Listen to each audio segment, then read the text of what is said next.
welcome back to my channel Biomixup. In this today's video we are going to discuss about the DNA replication in case of eukaryotes. In the last video we have already discussed about the basic of DNA replication, what are the enzymes involved in DNA replication, about the DNA polymerases, types of DNA polymerases, as well as prokaryotic replication. In this today's video we are going to discuss about the eukaryotic DNA replication. So let's get started with this video.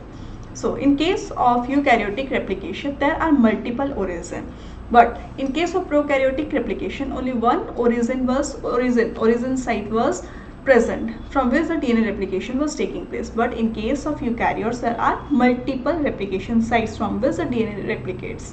Okay, so there are various types of enzymes which are used during this DNA replication in case of eukaryotes.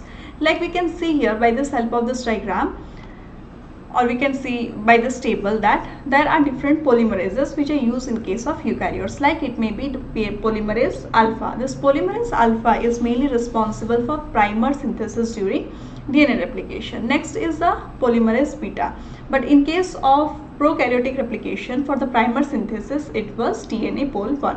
It was DNA polymerase 1. Okay, here the next enzyme is polymerase beta. Polymerase beta is responsible for base excision repair. If there is some mismatch, or we can say that some bases are mismatchedly present in the daughter strand, then this DNA polymerase beta will work there. Next is polymerase gamma. This polymerase gamma is used during the mitochondrial DNA replication. As the replication is taking place in both prokaryotes and eukaryotes, in the mitochondria also there is a specific DNA replication and which is carried by DNA polymerase gamma. Next is DNA polymerase delta and epsilon. These are used in the leading and lagging strand. DNA polymerase epsilon is used in the leading strand and delta is used in the lagging strand. Okay, and there are other polymerases also which are mainly responsible during the TLS, translation synthesis. That means if there is some DNA is damaged in some portion, then here by the use of this polymerases there will be bypass of this mismatches and there will be replication take place. Okay, so let us see how this DNA replication is taking place. Suppose there is one single DNA. There is a single DNA, and if there is an initiator site, then from that initiator site there will be two DNA formed. Okay, in this way the DNA replication takes place. Now let us see how this process of DNA replication takes place in case of a eukaryotes. So the main enzyme which is required during this eukaryotic DNA replication is a helicase. This helicase is known as MCM27 in case of eukaryotes. This is the helicase. This is the helicase. And this helicase is not active in every stage. It is being activated in the synthetic phase. Okay, so here two enzymes, that is DDK and CDK, works here. This DDK is responsible for phosphorylating this helicase, that is MCM27, and this CDK, what it does it phosphorylates or activates some other proteins like SLD2, SLD3. Okay, so as is are the kinase, the main work of this are for phosphorylation. During this phosphorylation of the SDL2 and SDL3 there is requirements of some other proteins also. They are DPB11. Here we can see that here another one protein is coming and binding, that is DPB11, polymerase epsilon, genes, and CDC45.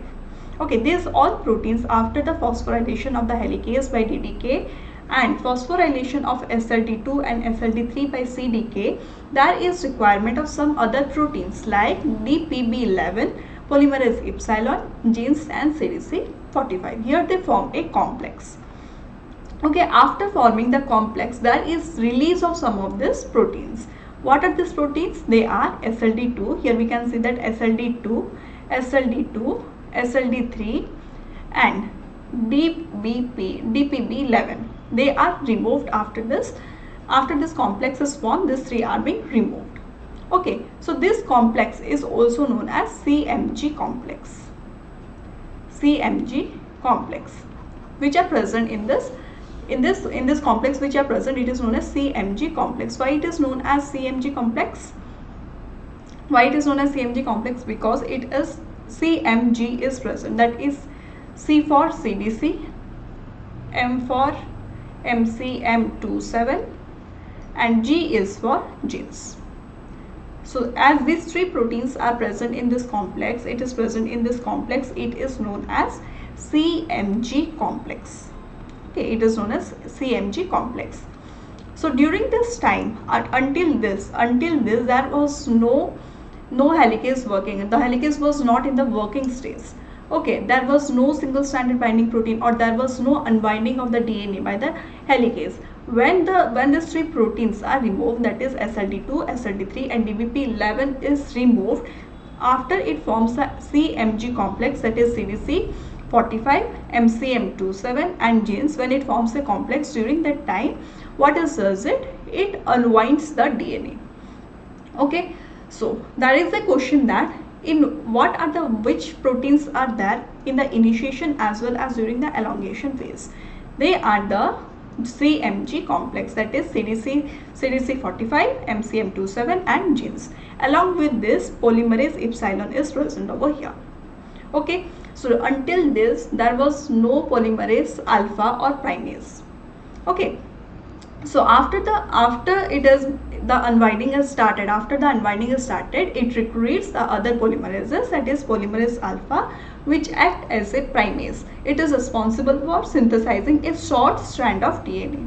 Okay, then polymerase delta is recruited. So where is this polymerase delta responsible? Polymerase delta is responsible for synthesis of lagging strand.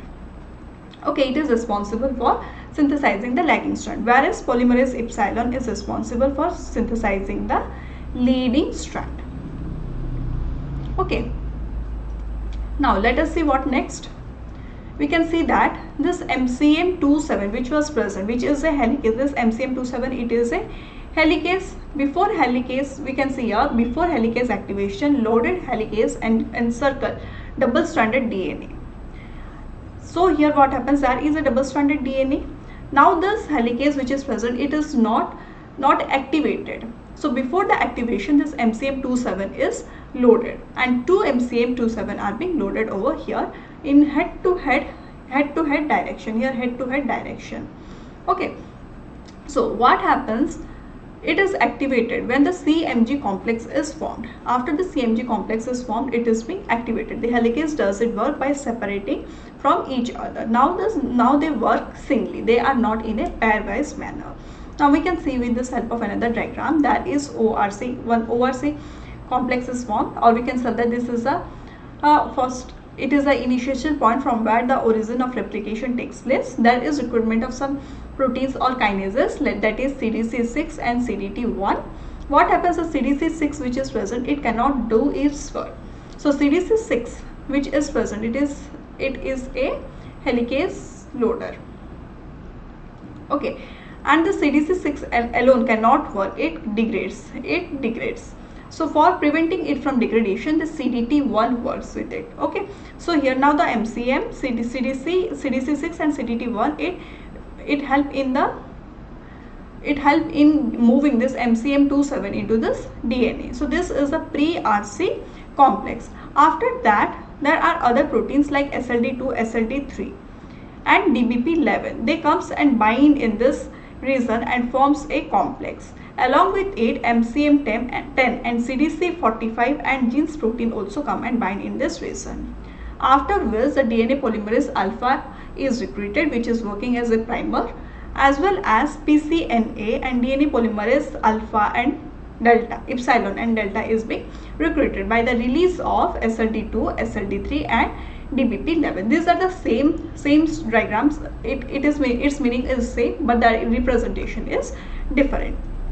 Okay, so here we can see that in what happens in the G1 phase. In the G1 phase is also known as the loading phase. Here only the loading of the helicase takes place. We can see helicase loading is allowed in the G1 phase, but there is no activation of this helicase in the G1 phase. But in case of S phase, G2 phase and M phase, there is it is known as the activation phase. Here no further loading of the helicase takes place. Here we can see new helicase loading is initiated. But the loading helicase, which helicase is loaded in the Z1 phase, now in the S phase, T2 phase and M phase, it is being activated. Its work is activated now. Okay, now let us see with this help of this diagram. Here is DDK. If DDK phosphorylates the SLD3 and SLD3, then there is recruitment of CDC45.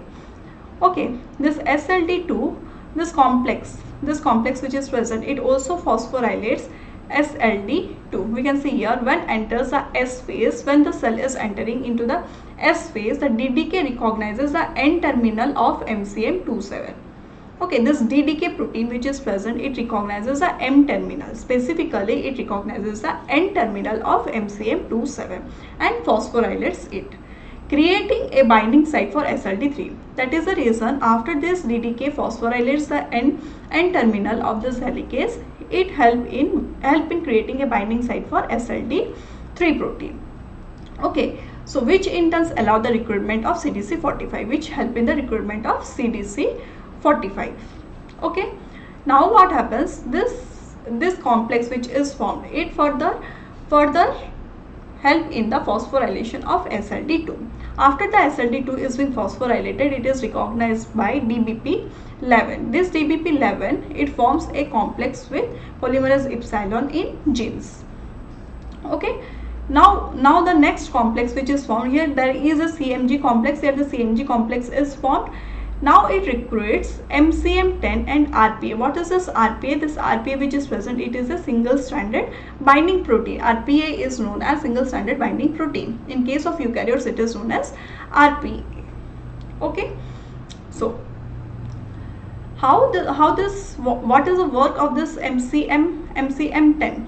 It helps in further activation. It recruits the DNA polymerase alpha and RPA primase, due to which there is further the helicase now works, and there is single stranded binding protein, and the leading and the lagging strand is being synthesized by DNA polymerase epsilon and DNA polymerase delta. So how the reinitiation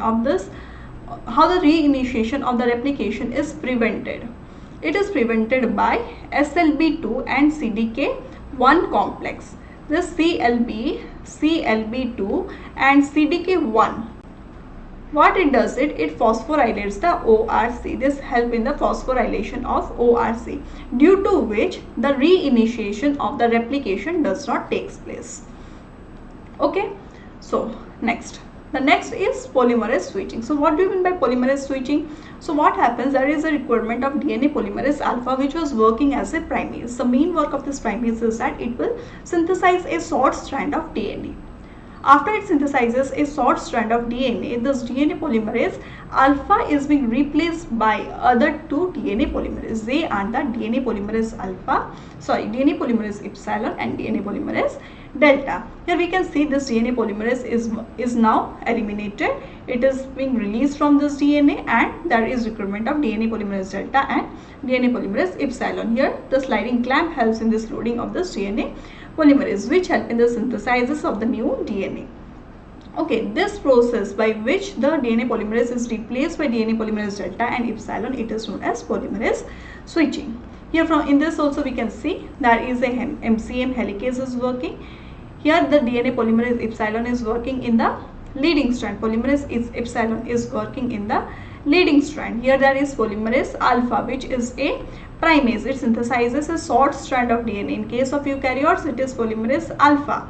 And the polymerase delta, it helps in the lagging strand synthesis. Polymerase delta. Okay. So next we will see what are the different type of helicase, different type of proteins or enzymes which are working in the prokaryotes as well as eukaryotes. What are the names of that? Helicase, we have already discussed what is helicase. In case of E. coli, helicase is known as DNA-B, but in case of eukaryotes, it is known as MCM complex. Helicase loader is known as DNA-C in case of E. coli, but in case of eukaryotes, it is known as CDC6. So CDC6, as it degrades, so its work is done collaboratively by CDC1. It helps in preventing the CDC6 from degradation. What the CDC1 does, it help not to degrade the CDC6. Next is a single-stranded binding protein. In E. coli, it is known as single-stranded binding protein, but in case of eukaryotes, it is known as RPA. Next is a primase. In case of E. coli, the primase is DNA G, but in case of eukaryotes, it is polymerase alpha or primase. Next is a sliding clamp. In case of E. coli, it is known as beta clamp, but in case of eukaryotes, it is known as PCNA. PCNA is the sliding clamp. PCNA is the sliding clamp. Sliding clamp in case of eukaryotes, but in case of prokaryotes, it is beta. Next is the sliding clamp loader. Clamp loader is gamma and delta complex was a clamp loader in case of E. coli, which was a purple color part which was present, but in case of eukaryotes it is RFC. RFC is known as the clamp loader, and this clamp loader is a ATP dependent process. Now the catalysis is done by polymerase 3. The main enzyme in case of E. coli or the prokaryotes was DNA polymerase 3, but in case of eukaryotes it is polymerase delta and polymerase epsilon. Next is the RNA removal. This RNA removal is done by polymerase 1 and ligation is done by ligase enzyme, but in case of eukaryotes it is done by FEN1 and ligase 1. What happens in case of eukaryotes? There are two enzymes like RNase H and FEN1, which help in removal of the primer, So we can see here that there is a primer, and this RNase H, it eliminates the DNA part. Okay, it eliminates the DNA part, but the last one RNA which is present, it is being removed by FEN1 protein. Okay, then for the resealing, the ligase enzyme is used. This ligase enzyme is known as ligase 1 in case of eukaryotes. Okay, so here we can see that here in the Z1 phase there is no helicase is loaded here, that is no helicase activation. In the S phase the helicase is activated. In the Z2 phase the replication is taking place. Here also the DNA is being replicated, the replication has been completed. In the M phase there is mitosis. So here from a single copy of DNA, double copy of DNA is formed. So how does it end? It ends by the enzyme which is known as telomerase. There are some proteins like TER proteins which help in the ending of this DNA replication. So in the next video we will discuss about the termination or the telomerase activity of DNA replication. Thank you for watching this video till the end, and if you like this video please do like, share and subscribe. Thank you.